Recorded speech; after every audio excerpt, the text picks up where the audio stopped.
This guy, Ed from Editors at the Leadmill, just the warm-up to the Brixton Academy date. And this is what he had to say for himself. Okay, so welcome to Ed from the Editors. It's a pleasure to be with you today. Yeah, thank you. It's nice to be back in Sheffield. We're just saying how long it's been since we've been there. I haven't got the exact stats, but it's probably been way over a decade. It's not really good enough. And we're in the, very high, it's not a dressing room, we're in the back of the Leadmill somewhere, in a quiet room, away from the kind of sound checking downstairs. Just about.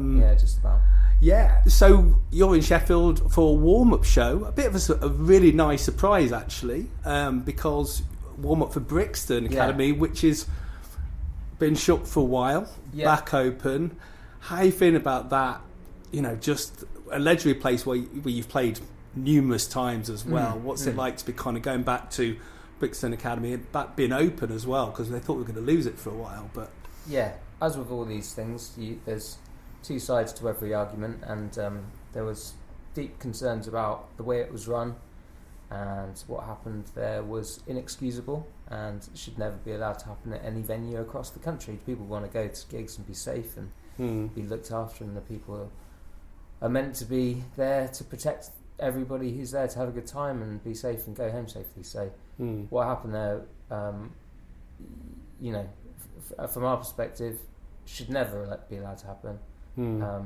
Having said that, by all accounts, they've put in the procedures they need to do to make it safe, and you just hope that somewhere like Brixton can be back in the fold of being the iconic and well represented music venue that it should be. And it's a magical place. We've done it. We've headlined there 10 times, so we've played it even more than that. So it's deeply ingrained in our live heritage. So it's wonderful to be back playing the sort of to be asked, to play the reopening of it, even though it's tinged with a little bit of sadness. Sure. But we are more than happy to kind of try and start it on the most positive note possible. Even though we've got pretty gloomy music, but I wouldn't say that. But and more importantly, tonight. I know it's billed as a warm-up show probably, and certainly from our perspective, we wanted to get a show in before we played such a big venue, such an important venue to us. But to have the opportunity to play somewhere we literally never walked in. I've never walked in here before. I've never seen it. Yeah, I've heard about it. Always kind of wanted to play here, but for some reason we skipped it out on our in our earlier career and just haven't had the necessity to come back. So to have the opportunity here, we appreciate the Leadmill for putting us up such short notice. We appreciate the 800, 900 people that bought tickets immediately. To sell it out. It's pretty mind blowing because we had no idea. Yeah. If people would be hungry to see it, but they are, and we're hungry to play it. Absolutely.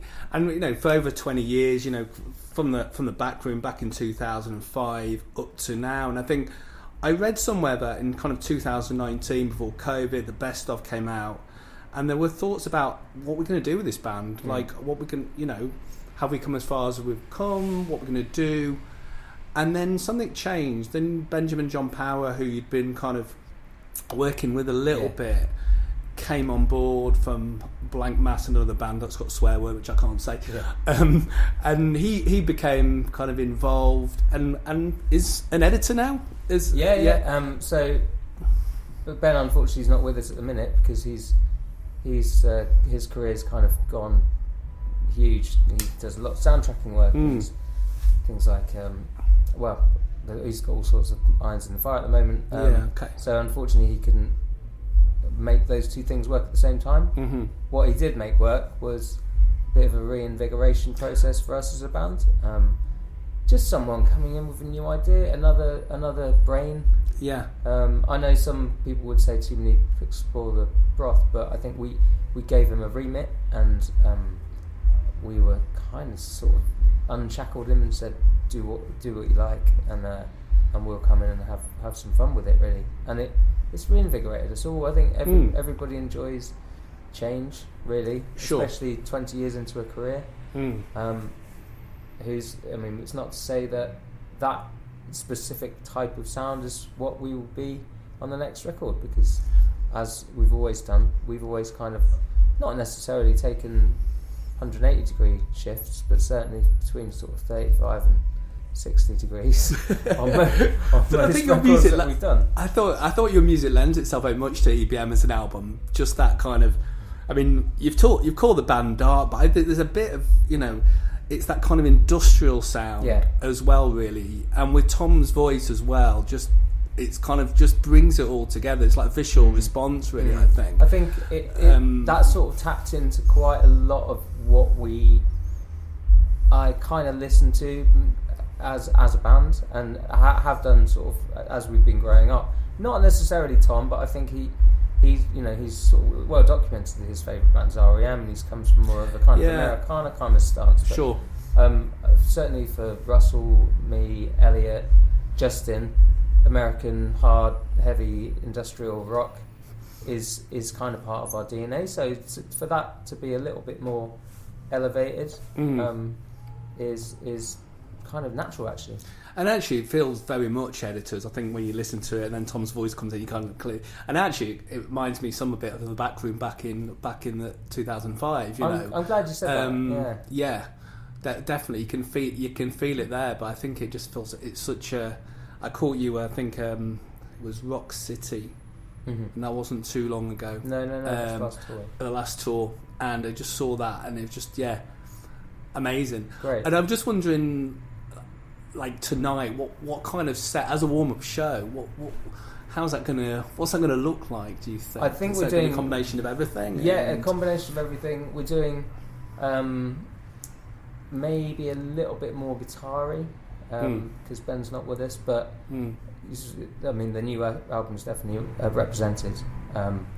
But I've always thought of us not necessarily an industrial band, but I've always thought there's an industrial essence to us. We were brought up in Birmingham as a band, and it felt like that. It felt like the Backroom was a industrial record to me, in a way, a little bit spiky in places, but it had a kind of energy to it, a kind of propulsion to it that industrial music really sort of, that's the way I consider it. I mean, I think one of my favourite Editor tracks is Papillion, and I think I love that, and that just reminds me of quite German kind of industrial stuff, just all the techno-y bit. I don't know, just that synth, all of it really is just a nice. It's a crossover, for definite, and Ben's released a bit more of the techno-ness for sure. Yeah. So do you think on the next album then? I mean, I know kind of EBM's out, and I think 2022 there was obviously we know all the COVID stuff that happened for those 2 years, which was a scary place for everybody in the music industry. Places like this were shut, people couldn't go on tour, people didn't know what to do anymore, and I think then EBM came out and it kind of just reinvigorated. And so what's the next step for Editors then, do you think? Well, where do you go next? Do you think you go back to more guitars, or where do you think it will, or you're not sure yet? I genuinely don't particularly know. I think we're definitely coming to the end of this album promotion camp. I mean, that's kind of done anyway. This is a bit more of like an added extra, just having fun over the summer. This is the start of the summer. We're doing some festivals and not any in the UK, weirdly, but definitely over in Europe it's fairly busy. But we're just enjoying it, and we're enjoying kind of putting the last 7 records out into a set. For how we go on the next one, I mean, the rehearsal room is always quite a good guide as to how we're feeling, and we've been doing quite a lot of slightly more guitar-y, slightly more without giving too much away. We're going to be playing Bricks and Mortar tonight, which is it is kind of krautrocky industrial song, but it's kind of quite open. There's a lot of big guitar on it, and it's it's quite epic actually, and it's a little bit, jam band is a bad word, but a little bit free, a little bit looser. So maybe something like that. Maybe okay. It was very much on the nose on the last record. So maybe a tiny bit looser. Awesome. Because I know the UK. You've always had a big following in the UK. And you came out of that kind of guitar scene, I suppose, that the indie scene, if we call that back then. But what I've noticed is like the following, you have a very big following in Europe. And I wonder something, I've been to kind of festivals and gigs in Europe and stuff, and the sounds, and I wonder if your sound just lends it to some massive, big European audiences. I think because you played, was it Rock Werchter 2012? There was 80,000 people. You headlined it. I think, if I got that right, I think the year. And it just feels like you've had this huge following in Europe for a long time. Yeah. And I wonder if that's a conscious choice then to maybe do more European festivals than maybe UK festivals, or I think it's a question of I think we're quite bad at generalising Europeans and sort of lumping them into they're European, but they've all got their individual countries. And I think all the records that we've done, and we've kind of, over here it was the Back Room, and then a little bit of an end of the start, and then it kind of tailed off a bit because maybe we just got a bit boring because we've been about for a couple of years and people wanted new stuff. That's the way of the UK usually. Sure. But that doesn't matter to the Belgians. Or the Germans. Yeah. Exactly, and the Belgians love that record 3. The Germans loved record 5. The Italians love record 4. It's kind of different. I mean, different scenes. You can hit a little spark with one song or one kind of show somewhere, and it just sort of ignites and sort of takes away with itself. I mean, we've still had some really good moments in the UK, and we did Glastonbury last year, which, because of the coverage, which is pretty mega, it sounded great, and and it looked great, and we had a brilliant gig on quite a monumental day when Elton John was playing on the Pyramid stage. So these things, there's still life, sort of resurgence at some stage or another. But like I say, I think you can get hung up in saying, oh, this is a sort of you're bigger in Europe, and we are, but it's not through just everyone in Europe liking it at the same time. There's almost like a sort of ebb and flow as the albums go along. Absolutely. It's not whether it's kind of big in Europe, because every country has its own bit, and actually the UK is just one country, isn't it? And obviously lots changed since post-Brexit with lots of things, as we all know. Let's skip that bit. But every country has its own culture, has its own kind of musical influences, and everything else. I think I read once that you played, I think it was a goth festival, where you didn't know any other band on the bill. And it was like, quite a lot of times. Actually, but there's a few excellent goth festivals. That I think that one was probably Ampifest in Hamburg, and they've got this on the river. And they've got this beach, and it's basically a goth beach. So you've basically just got black deck chairs with everyone fully clothed in black, just lying on the beach soaking some rays up. It's one of the weirdest things you could wish to see. They're not letting the sun in much. No. I mean, you must have numerous highlights and probably some lowlights over the years as a band. But is there any particular highlight as a band that still kind of stays with you? One of the things kind of you felt that you've achieved as a band, or just something that was a bit different? Or to be honest, that Rock Werchter performance you mentioned in 2012, which came literally out of losing Chris, our guitarist, and basically saying, I don't know what to do, shall we cancel this show that we've been booked for? It's like headliner, which was just untenable really.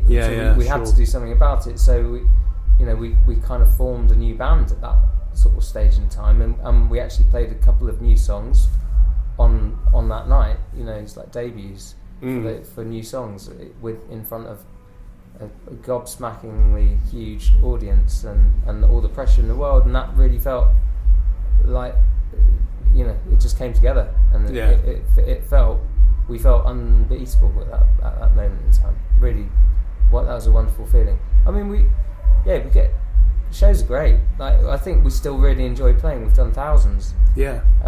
But we and you've been there from the start, haven't you? So from the beginning. So it's sort of seen it all.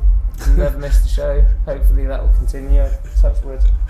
How you guys with the touring thing? Do you still do you have to give each other space, or you're like, yeah, you're okay? It has changed. I mean, everybody needs space. Sure, especially. But we've got we still like hanging out and going out for dinner and drinks and stuff together.